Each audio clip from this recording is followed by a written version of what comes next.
আৰু এই থেমছ নদী কিনাৰতে আমি শ্বুট কৰি আছিলোঁ। শ্বুট কৰি থাকোঁতে তাত মই বোলো টয়লেট যাওঁ। আৰু ৰাস্তাৰ অপজিটত এখন 7 ষ্টাৰ হোটেল আছে। আৰু আমাৰতো আৰু আমি দুইটা আদিবাসী মানে বাগানৰ পৰা অহা অসমীয়া পলাই অহা তেনেকুৱা ধৰণৰ।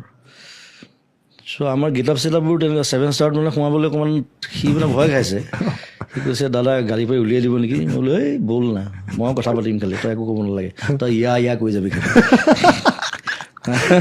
গৈ 7 ষ্টাৰত দিলোঁ সোমাই।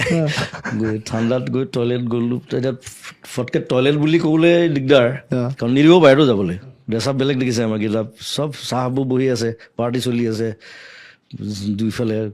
তাৰপিছত মই ক'লোঁ ৱেৰ ইজ দ্য বাৰ? লগালগ মাথাত আহিলে, বোলো বাৰখন ক'ত সোধোৱে, কাৰণ বাৰ টয়লেট থাকেই। Yes sir, you can go upstairs, finish the 4th floor. গ'লে পূৰা ব্ৰিটিছ ইংলিছ দিছোঁ।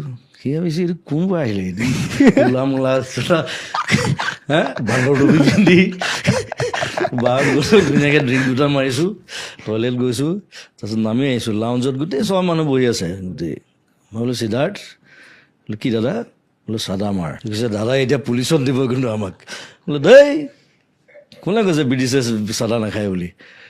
চাদা আহিছে আমেৰিকাৰ পৰা, আৰু তাকো আনিছে ব্ৰিটিছে। ছাৰ ৱাল্টাৰ ৰেলে, মই হিষ্ট্ৰী জানো গোটেই, মই চব বকি দিম, মৰি যাব সিহঁতি। পুলিচ